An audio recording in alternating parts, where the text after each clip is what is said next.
शिंदे कुटुंबियांना न्याय मिळवून देण्यासाठी अधिवेशनात आवाज उठवणार आमदार शशिकला जोल्ले. शिंदे कुटुंबाला 1 लाखाची मदत. कोडणी येथील शिवाजी शिंदे यांच्या अपघाती मृत्यू आणि त्यांच्या पत्नी व मुलांच्या गंभीर जखमी झाल्याच्या घटनेनंतर सरकारी रुग्णवाहिका व सरकारी रुग्णालयातील हलगर्जीपणाचा मुद्दा येत्या पावसाळी अधिवेशनात उपस्थित करणार असल्याची माहिती आमदार शशिकला जोल्ले यांनी दिली. या प्रकरणातील दोषींवर कायदेशीर कारवाईसाठी पाठपुरावा करण्यात येणार असून निपाणी महात्मा गांधी रुग्णालयासह ग्रामीण रुग्णालयांमध्ये वैद्यकीय अधिकाऱ्यांची नियुक्ती करण्यासाठी मुख्यमंत्री यांची भेट घेणार असल्याचे त्यांनी सांगितले. तसेच जोल्ले परिवाराकडून शिंदे यांच्या 2 मुलांच्या शिक्षणाचा खर्च उचलण्यात येणार असून वैद्यकीय उपचारासाठी 1 लाखांचा मदत निधी देण्यात आला. निपाणी शासकीय विश्रामधाम येथे कोडणी ग्रामस्थांनी आमदार जोल्ले व केडीसीसी बँकेचे अध्यक्ष अण्णासाहेब जोल्ले यांची भेट घेऊन निवेदन दिले. यावेळी ग्रामस्थांनी अपघातानंतर वेळीत रुग्णवाहिका व डॉक्टर उपलब्ध न झाल्याने उपचारात विलंब झाल्याचा आरोप केला.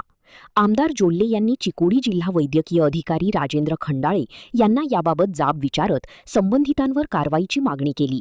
तसेच शिंदे कुटुंबाला मुख्यमंत्री सहाय्यता निधीतून मदत, पत्नीला नोकरी आणि मुलांच्या शिक्षणासाठी आवश्यक सहकार्य करण्याचे आश्वासन दिले. यावेळी तहसीलदार सुरेश मुंजे, चिकोडी जिल्हा वैद्यकीय अधिकारी राजेंद्र खंडाळे, निवृत्त अधिकारी V Shinde, doctor Kamala Kulgare, Lakshmi Holgar, Kamala Kamble, doctor Mujawar यांच्यासह माजी उपनगराध्यक्ष सुनील पाटील, राजू गुंडेशा, बंडा घोरपडे, प्रशांत केस्ते, विठ्ठल कोल्हे, सदाशिव बुधियाळे, सुनील खवरे, ऋषिकेश माने यांच्यासह कोडणी ग्रामस्थ मोठ्या संख्येने उपस्थित होते. महान कार्य न्यूजसाठी गौतम जाधव, निपाणी.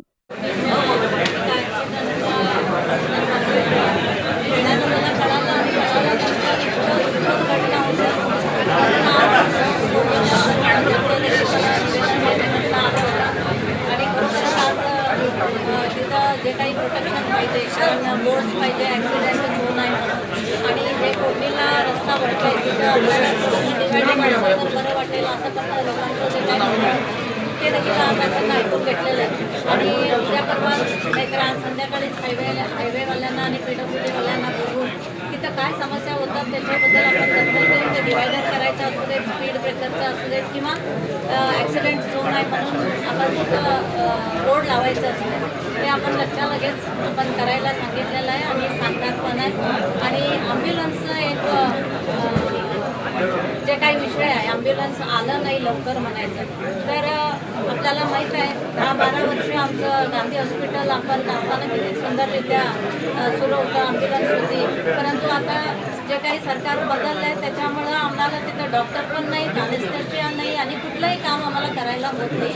मी देखील अधिवेशनामध्ये 3-4 वेळेला पत्र दिला, आवाज उठवला, तरी देखील ही परिस्थिती आम्हाला अनुभवायला लागायला लागल्या.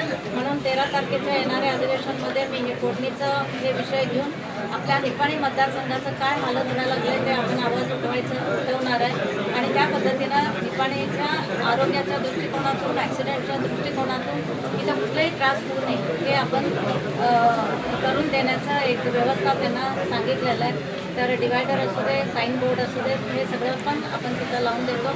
आणि आपल्याच जोल्ले ग्रुपचं एक ॲम्ब्युलन्स कायम स्वरूपामध्ये त्याचा देखील आपण नंबर आणि ड्रायव्हर नंबर देऊन आपण तिथं बोर्डवरती पण चालायची व्यवस्था करूया सगळ्यांचं म्हणणं आहे. तर ते देखील जोल्ले ग्रुपच्या माध्यमातून ॲम्ब्युलन्स 24/7 उपलब्ध होण्यासाठी आम्ही देखील प्रयत्न करणार.